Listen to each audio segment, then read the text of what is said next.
Hello students, ये है next question, question number 5। ये क्वेश्चन बहुत आसान है, लेकिन इस क्वेश्चन को बताने के लिए कुछ एक दो बेसिक कॉन्सेप्ट मतलब उसके साथ में आपको बताना चाहता हूँ, तो प्लीज़ उसको समझ लीजिए, ठीक है।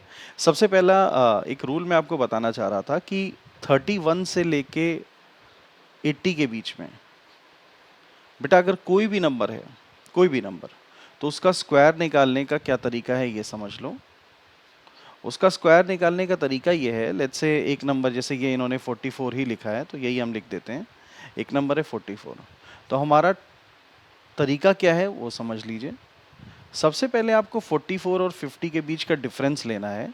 44 और 50 के बीच का डिफरेंस होता है 6। 6 का स्क्वायर लिख दीजिए, दैट इज 36। और बगल में 44 और 25 के बीच का डिफरेंस पेस्ट कर दीजिए।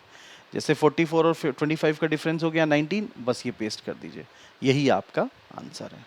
सपोज करिए आपको 43 का स्क्वायर निकालना था, तो 43, यही सेम तरीका, 43 और 50 के बीच का डिफरेंस है 7। 7 का स्क्वायर होता है 49, मैंने लिख दिया। और 43 और 25 के बीच का क्या डिफरेंस है 18, वो भी मैंने बगल में पेस्ट कर दिया। मतलब सिंपल सा रूल ये है, नंबर का 50 से डिफरेंस लीजिए, स्क्वायर पेस्ट कर दीजिए, और बगल में उसी नंबर का 25 से डिफरेंस पेस्ट कर दीजिए, दैट्स इट। अब सपोज करिए यहां पर एक और नंबर आ गया, लेट्स से 42। तो 42 और 50 के बीच का डिफरेंस होता है 8। 8 का स्क्वायर हमने लिख दिया 64। और 42 और 25 के बीच का डिफरेंस है 17, तो यहां पर हमने 17 लिख दिया। बात समझ में आ रही है? नंबर का 50 से डिफरेंस लेके उसका स्क्वायर लिखिए और बगल में 25 से डिफरेंस पेस्ट कर दीजिए, वही आपका आंसर हो जाएगा, ठीक है। बट हर रूल में उसके साथ कुछ लिमिटेशंस भी होती हैं। तो यहां पर लिमिटेशन ये है कि जो स्क्वायर है वो 2 डिजिट का नंबर होना चाहिए। अगर वो सिंगल डिजिट का नंबर है तो उसके आगे 0 लगा दीजिए, और अगर वो 3 डिजिट का है तो तीसरे वाले को कैरी कर लीजिए। मतलब क्या है वो भी समझ लीजिए। सपोज करिए आपको 47 का स्क्वायर निकालना है, तो 47 और 50 के बीच का डिफरेंस होता है 3। 3 का स्क्वायर होता है 9। अब 9 एक सिंगल डिजिट नंबर है, तो उसके पहले 0 लगा दीजिए। और 47 और 25 के बीच का डिफरेंस है 22, तो आ गया 47 का स्क्वायर 2209, ठीक है। सेम लॉजिक से अगर आपको 48 का स्क्वायर निकालना है, तो 48 और 50 के बीच का डिफरेंस हो गया 2।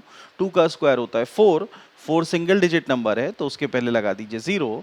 और 48 और 25 के बीच का डिफरेंस है 23, उसको बगल में पेस्ट कर दीजिए। बात समझ में आ रही है बच्चों? इससे जस्ट पहले एक 46 भी आता है, उसको भी देख लीजिए। 46 और 50 के बीच का डिफरेंस है 4। 4 का स्क्वायर होता है 16, तो 16 वैसे ही रहेगा, कोई दिक्कत नहीं है। और 46 और 25 के बीच का डिफरेंस है 21, तो ये हो जाएगा 2116। मेरे ख्याल से समझ में आ रहा है सबको, ठीक है। तो 46 का स्क्वायर हो गया 2116, 47 का हो गया 2209, 48 का ये है। और इसी लॉजिक से भी हम 45 का निकाल सकते हैं। 45 का स्क्वायर निकालने के लिए 45 और 50 के बीच का डिफरेंस 5। 5 का स्क्वायर होता है 25, और 45 और 25 के बीच का डिफरेंस है 20, तो हो गया 2025। अच्छा, जो नंबर जिस नंबर के लास्ट में 5 आता है उसका स्क्वायर निकालने का एक और तरीका भी होता है। वो ये कहता है कि आखिरी के 5 का स्क्वायर कर दीजिए, दैट इज 25।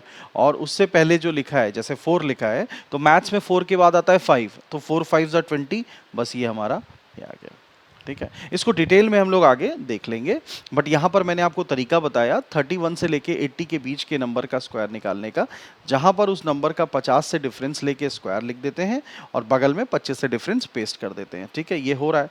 अब यहाँ पर ये मैंने क्यों लिखा है? ये मैंने इसलिए लिखा है, देखिए एक सीरीज थी 2013, ठीक है, 2013 एक सीरीज थी।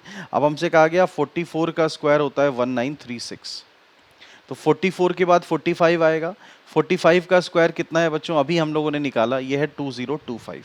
लेकिन देखिए हमारी सीरीज चल रही है 2013, फिर 2020, 7 का गैप है, फिर 2027, फिर 2034 हो जाएगा, ठीक है। तो देखिए 2020 और 2027 के बीच में 2025 आता है, जिसका यहाँ पर जिक्र नहीं है। इसका मतलब ये जो 45 का स्क्वायर है ये हम कंसिडर नहीं करने वाले हैं। और ये खत्म कहाँ पर हो रहा है? 2300 पे हो रहा है। तो 2300 आप देखो किसका स्क्वायर होता है? 48 का स्क्वायर, और वो होता है 2304। तो इसका मतलब हमारे पास बचे कौन से ऑप्शन, हमारे पास दो ऑप्शन बचे, एक 46 का स्क्वायर और एक 47 का स्क्वायर।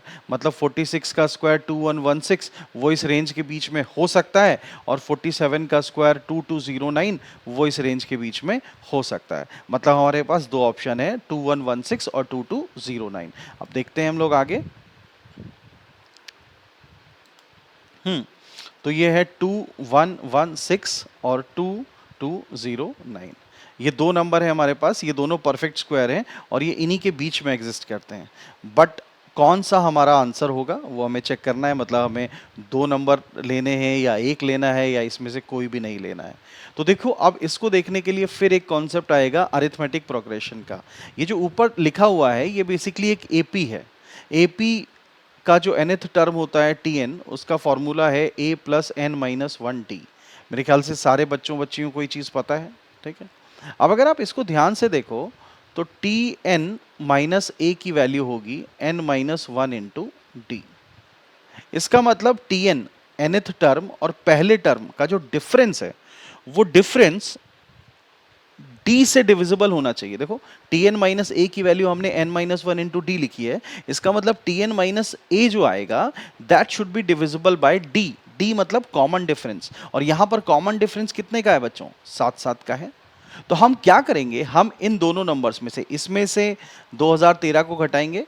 2013 सीरीज का पहला टर्म है दैट इज a, और उसको देखेंगे कि क्या ये 7 से डिविजिबल हो रहा है।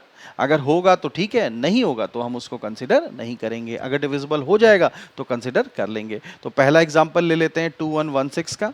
तो 2116 में 2116 माइनस 2013 आप जब करेंगे तो ये कितना आएगा? ये हो जाएगा 3, 6 माइनस 3 इज 3, 1 माइनस 1 इज 0 और 1 माइनस 0 इज 1। ये आ गया 103।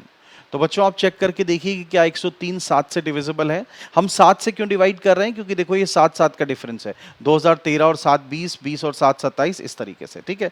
तो इसको अगर हम 7 से डिवाइड करते हैं तो ये डिवाइड नहीं होता है, इसका मतलब हम इसको कंसिडर नहीं करेंगे, ठीक है। तो ये वाला बेकार हो गया। अब दूसरे पे आते हैं। ये लिखा है 2209। अब 2209 में से आप 2013 को माइनस करो। ये क्यों माइनस कर रहे हैं? देखो 2209 है टीएन nth टर्म, ए है पहला टर्म 2013, इसको हमने माइनस किया, कितना आया? 9 में से 3 गया 6 आ गया, और ये 0 एक कैरी लिया 10, 10 माइनस 1 इज हाउ मच? 9, और ये 1 माइनस 0 इज 1। अब ये आ गया 196। अब आप 196 को बच्चों 7 से डिवाइड करके देखो। अब आप जब डिवाइड करोगे तो ये हो जाएगा 7 2 ज़ा 14 और 7 8 ज़ा 56। मतलब ये 28 टाइम्स पूरा पूरा चला जा रहा है, मतलब कट गया। तो यहाँ से हमें ये जो इनका रेशियो है वो एक इंटीजर वैल्यू है, और उससे हम n की वैल्यू फाइंड कर सकते हैं। इसका मतलब इसको हम कंसिडर कर लेंगे। तो इट मींस ये जो सीरीज है, इस सीरीज में सिर्फ एक नंबर होगा दैट इज 2209, वो इस सीरीज में दिखेगा और वो एक परफेक्ट स्क्वायर भी होगा। तो हमारा आंसर हो जाएगा क्या? बी, दैट इज 1, ठीक है। ये भी एक अच्छा क्वेश्चन है, और बच्चों इस क्वेश्चन में मैंने 2-3 कॉन्सेप्ट्स को एक साथ बताने का कोशिश किया, इस वजह से इसको टाइम लगा। आराम से आप देखिएगा, वो जो स्क्वायर वाली वैल्यूज हैं उनको भी एक बार निकालना समझ लीजिएगा, ठीक है। क्योंकि इस पे बेस्ड आपको क्वेश्चन मिलना एकदम तय है, ठीक है। चलो, थैंक यू बच्चों।